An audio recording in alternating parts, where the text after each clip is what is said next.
Dinas Kesehatan Pengendalian Penduduk dan Keluarga Berencana Kota Madiun. Apa kabar hari ini? Sehat ya? Kita berharap semuanya dalam kondisi sehat walafiat.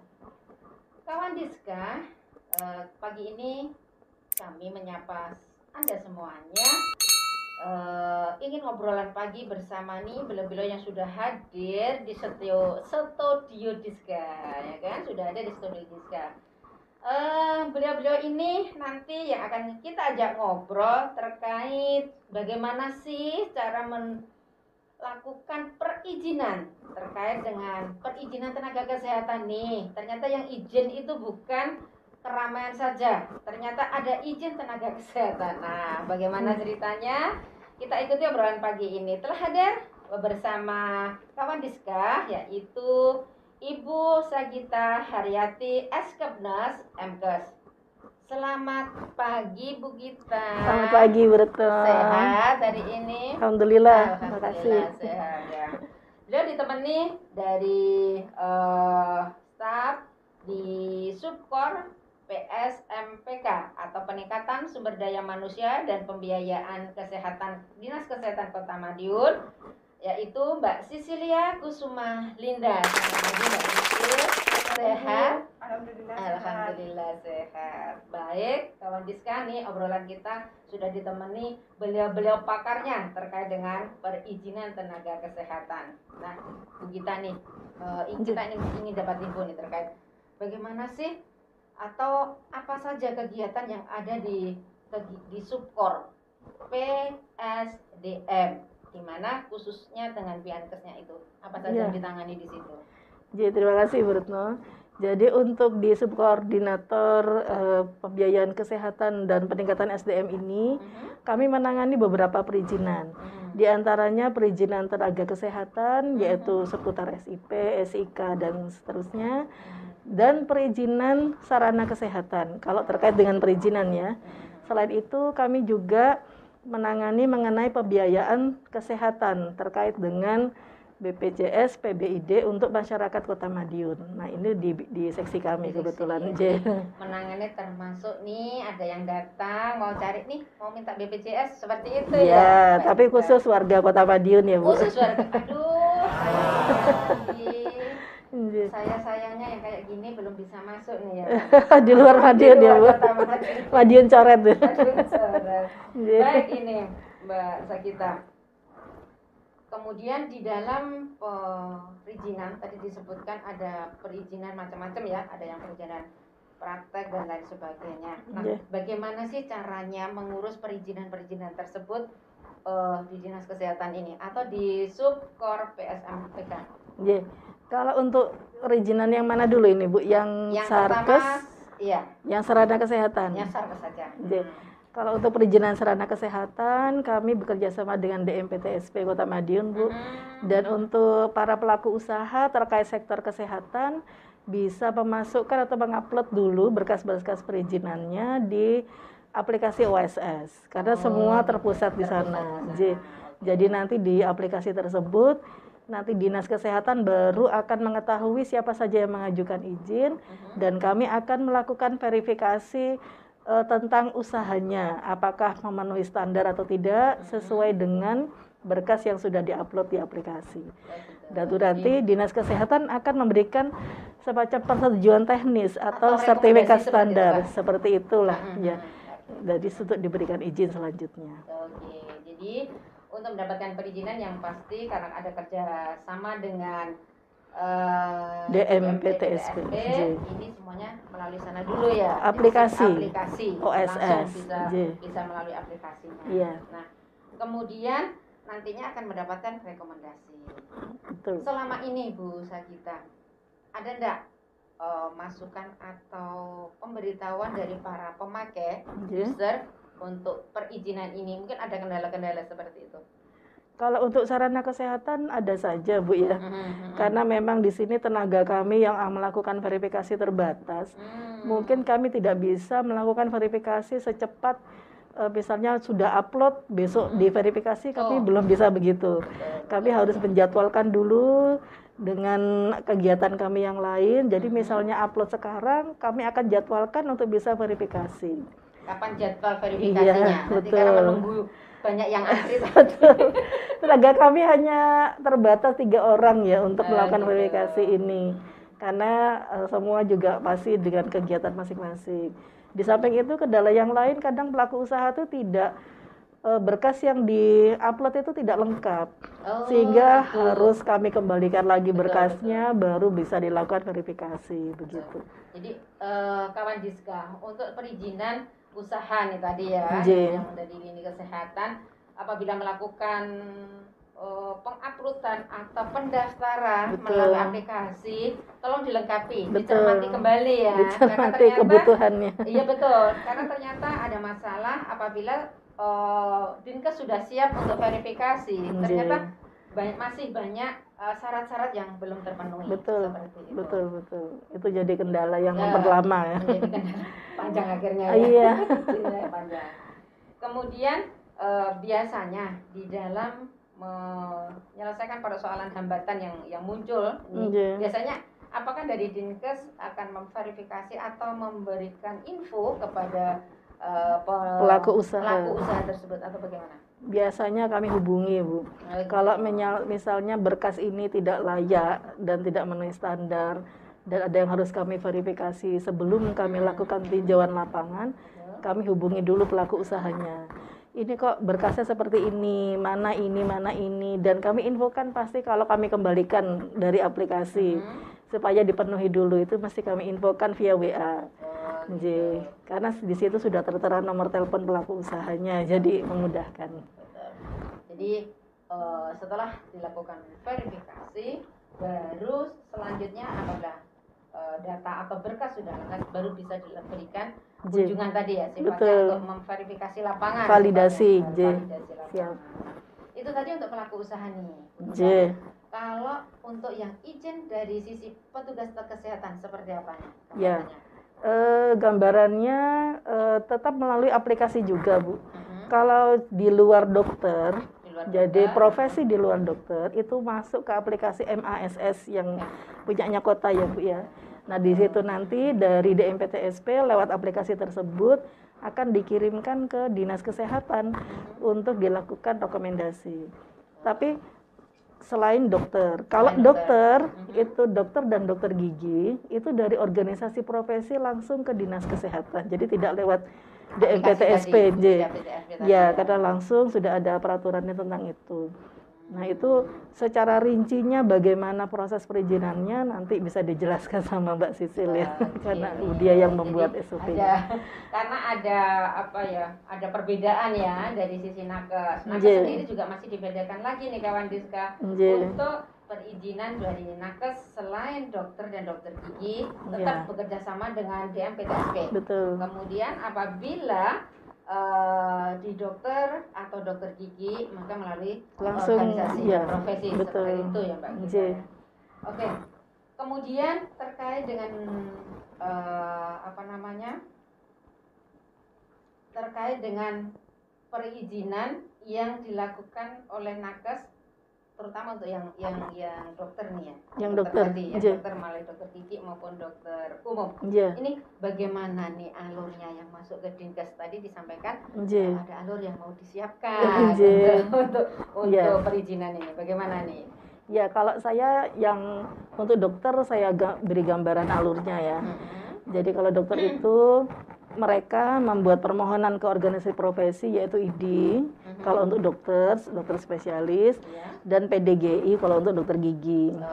Nanti dari 2 organisasi profesi itu akan melayangkan berkas-berkasnya langsung ke Dinas Kesehatan, biasanya dibawa berkasnya oleh sekretariatnya. Di situ baru kami proses untuk pembuatan SIP-nya dengan syarat ya STR masih aktif dan berkas lain sudah terpenuhi Bu, dan itu prosesnya cukup singkat ya, mungkin maksimal 5 hari kerja ya. Kami juga harus tanda tangan. Kembali lagi tenaga yang menangani terbatas, kemudian juga membutuhkan waktu, selain itu ada yang paling mungkin menyita waktunya kalau verifikasi lapangan ya Pak kita. Ya, kalau untuk SIP ini sebetulnya bisa langsung ya Bu. Iya. Cuma mungkin kendala kami kalau pemenuhan berkasnya belum lengkap itu yang kami perlu butuh waktu. Istilahnya bolak-balik seperti itu ya. Kalau yang di luar dokter dan dokter gigi itu alurnya sudah ada, sudah disiapkan oleh Mbak Sisil ini. Nah, mungkin bisa disambung sama Mbak Sisil nih, bagaimana bisa dijelaskan sama kawan Diska nih, alurnya seperti apa? Alur atau SOP ya yang akan diterapkan di dalam perizinan ini. Jadi saya membuat alurnya ada dua nih Bu.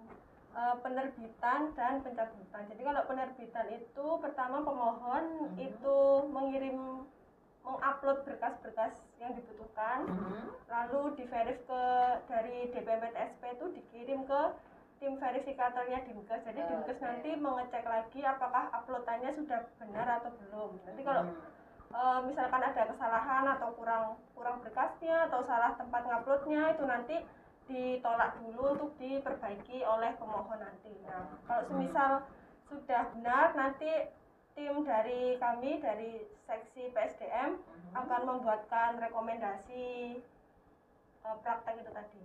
Jadi rekomendasi untuk SIP. izin SIP-nya ya. Jadi dibuatkan lalu dimintakan tanda tangan Ibu Kepala Dinas, diberi nomor, lalu di scan. Setelah jadi di-upload ulang ke websitenya. Seperti itu. Nah, itu kalau yang penerbitannya ya, Mbak Sisil ya, penerbitannya. Apabila tadi disampaikan masih berlaku enggak untuk seperti dengan nakes yang lain? Apabila mungkin persyaratan ini juga belum lengkap, tetap ada pemberitahuan ulang seperti itu kah? Ada konfirmasi ke nakes melalui by telepon gitu. Jadi kalau diberitahu kalau ada bekas yang kurang, jadi kami tolak dulu, jenengan perbaiki. Diminta untuk perbaikan. Seperti itu. Itu terkait dengan penerbitannya nih Mbak Sisil. Kemudian kadang-kadang ada juga nih ya yang karena mungkin alih tugas atau pindah tempat, itu ada yang mungkin mencabut mungkin izin prakteknya atau seperti apa. Nah, bagaimana ini alur yang bisa disampaikan pada kawan Diska? Berbeda dari penerbitan ya Bu. Kalau pencabutan itu nakes datang ke sini membawa berkas dokumennya itu tadi, lalu tim dari seksi PSDM mengecek sudah lengkap atau belum. Lalu kalau misalkan sudah lengkap, dibuatkan juga rekomendasi pencabutan SIP gitu Bu. Jadi nanti kalau sudah jadi rekomendasinya itu diserahkan ke nakes tersebut untuk dibawa ke PTSP gitu. Oh gitu. Dibawa ke PTSP ini dalam rangka apa ya nih? Dalam mengajukan pencabutannya. Pencabutan.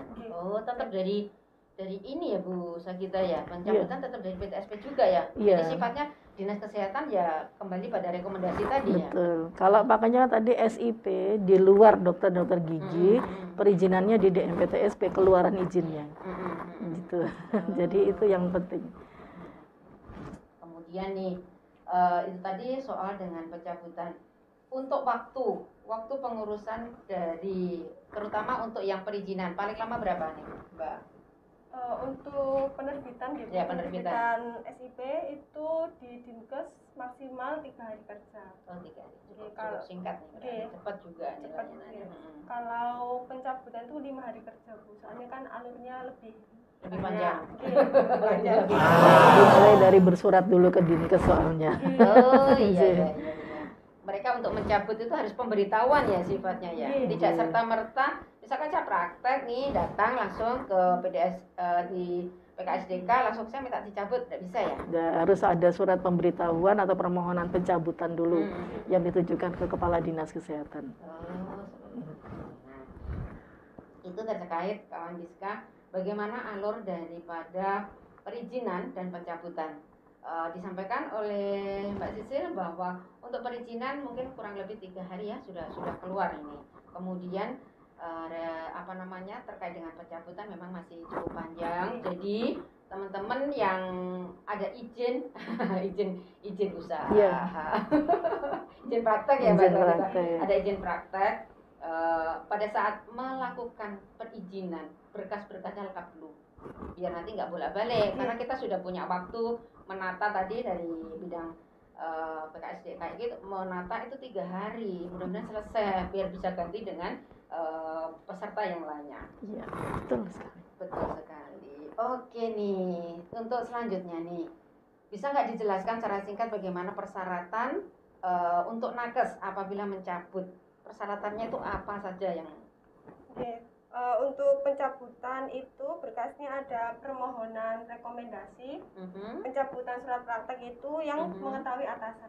Jadi atasannya mengetahui kalau nakes tersebut mau mencabut atau tidak bekerja di instansi tersebut. Itu yang pertama. Lalu yang kedua ada fotokopi surat izin prakteknya. Surat izin praktek. Oke. Lalu yang ketiga ada fotokopi rekomendasi pencabutan SIP dari organisasi profesi. Tetap ada izin dari Iya. profesi berarti ya. Tetap terlibat. Terkait dengan itu tadi, apabila di instansi, apabila nih kita menemukan kita nggak kerja, tapi kita punya izin praktek, seperti apa nih yang dibutuhkan? Misalkan saya kan bukan ASN atau bukan dikerja di swasta, tapi saya punya izin praktek seperti itu, bisa enggak? Bisa. Bisa. Kayak yang di apotek atau praktek mandiri. Nah, itu maksud saya. Itu. Ini untuk pencabutannya rekomendasi tadi dibuat sendiri ataukah dari organisasi mana? profesi? Cukup organisasi profesi aja ya. Oke, terima kasih nih. Nah, selanjutnya nih, Mbak Sisil, tadi SOP sudah dijelaskan. Kemudian persyaratannya terakhir menerbitkan dan mencabut persyaratan tadi selain apa tadi, izin, kemudian rekomendasi, kemudian tadi apa yang satunya, ada surat permohonan juga ya, dinkesnya ya. Iya. Kemudian terkait dengan penerbitan ini, apakah tetap menjadi kewenangan dari DMPTSP. Penerbitan SIP. Ya. Betul, tadi selain dokter dan dokter gigi. Berarti tetap ya dari sana ya. Dari sana. Baik kawan Diska, terkait dengan disebutkannya ada persiapan SOP, permohonan dan lain sebagainya nih. Sebenarnya apa sih manfaat yang bisa diambil dengan penetapan atau pembuatan SOP itu sendiri? Iya.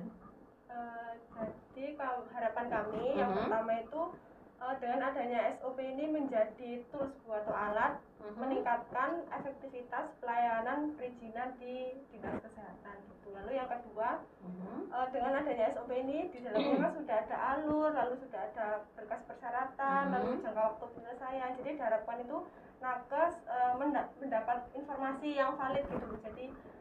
Jadi mengurangi kesalahan semisal kurang berkas atau bagaimana. Jadi dengan harapannya kita berharap semuanya mungkin ya, terutama dari bidang PKS. Betul.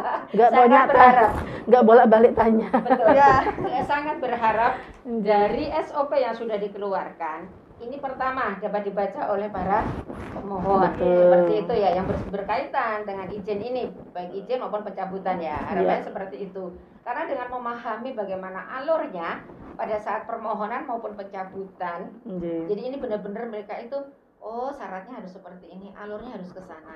Bukan setiap hari Bu Sakita sama Mbak Sisil hanya melayani bertanya. Jadi jangan-jangan nanti kita harus buka call center. Iya, HP-nya nggak mandek ya. Ya, betul. Jadi kawan Diska, ternyata untuk perizinan ini sudah disiapkan SOP dari PKSDK, kemudian harapannya SOP ini bisa dicermati, kemudian bisa dipatuhi, karena berharap ini akan membantu di dalam pelaksanaan perizinan teman-teman dari baik nakes-nakes maupun dari Fasiankes yang melakukan perizinan seperti itu ya Bu Sakita. Betul. Nah, terakhir Bu Sakita, apa yang bisa disampaikan kepada para pemakai, artinya untuk perizinan ini baik dari nakes, mungkin dokter kah, atau mungkin dari Fasiankes sendiri. Dengan adanya SOP harapannya sih seperti apa? Ya, jadi kami sangat berharap bahwa dengan adanya SOP dan penjelasan atau sosialisasi ini, para tenaga kesehatan yang bekerja, baik itu praktek mandiri maupun di Fasiankes baik swasta atau pemerintah, itu betul-betul semuanya memiliki SIP. Karena kenyataannya Bu, jadi dari data kami, dari 3.300 nakes yang ada di Kota Madiun, hanya 1.500-an yang punya SIP. 3.300 yang hanya punya SIP? hanya 1.500-an. Nah, jadi hanya 50% lah yang punya SIP. Ini kan miris sekali. Betul. Padahal SIP itu merupakan satu aspek legal. Seorang nakes bekerja di tempat dia melaksanakan kegiatan. Kalau tidak ada SIP, bila terjadi permasalahan hukum, maka betul-betul bisa menjadi cacat hukum ya ketika dia bekerja di tempat itu. Sebetulnya mengurus SIP ini menjadi suatu upaya nakes melindungi diri sendiri gitu. Wajib sebenarnya ya. Wajib Ain sekali karena pada saat melakukan action berkegiatan artinya mengerjakan sesuatu di tempat kerja seperti praktek, meskipun tidak praktek mandiri ya, tapi praktek di rumah sakit itu menjadi pegangan seperti itu. Betul. Bang praktek mandiri aja punya SIP, apa mana praktek di tempat bersama, di tempat yang merupakan fasilitas umum. Nah, itu jadi satu hal yang mungkin saya himbau kepada teman-teman tenaga kesehatan, terutama yang ada di Kota Madiun, untuk segera mengecek kembali. Jangan-jangan SIP saya sudah kadaluarsa. Kalau SIP kadaluarsa pasti STR-nya ya kadaluarsa. Nah, ini harus segera diurus, segera diperbaiki, karena SIP itu menjadi semacam SIM buat kita ketika kita melaksanakan kegiatan kita sebagai tenaga profesional. Begitu Bu, itu himbauan kami. Ini jadi sebelum ditutup jadi saya tergelitik nih gara-gara SIM ini tidak boleh mati. Betul. Kayak kita berkendara. Kalau pada saat SIM kita mati, ternyata kita ketemu Pak Polisi di sana, kita pasti akan di. Nah, sekarang dari sisi kita, dari sisi kesehatan ya, apabila ada orang nakes ini yang ternyata banyak yang mungkin apakah sudah mati untuk izinnya dan lain sebagainya, apa nih yang bisa upayanya upaya hukum ataukah ada punishment seperti gimana nih Bu kita sampai dengan saat ini? Karena ini memang terkait langsung dengan perizinan sarana kesehatan Ibu. Jadi sarana kesehatan untuk bisa diberikan izin, maka segala persyaratannya harus memenuhi syarat termasuk SDM. Kalau SDM-nya saja sudah tidak memenuhi syarat, bagaimana sarana kesehatan ini bisa berjalan dengan baik? Jadi itu menjadi salah satu syarat untuk sarana kesehatan beroperasi. Nah, jadi punishment kami tidak akan merekomendasikan izin kalau izin SDM-nya belum selesai. Itu loh. Nah, ini jadi satu hal yang terkait langsung akhirnya. Karena kan selain sebenarnya itu jadi perlindungan diri ya. Kalau kita sepeda motor ini kita sudah punya SIM untuk aman mau kemana saja. Seperti itu ya bisa kita. Perumpamaannya seperti itu. Betul jadi, Ibu.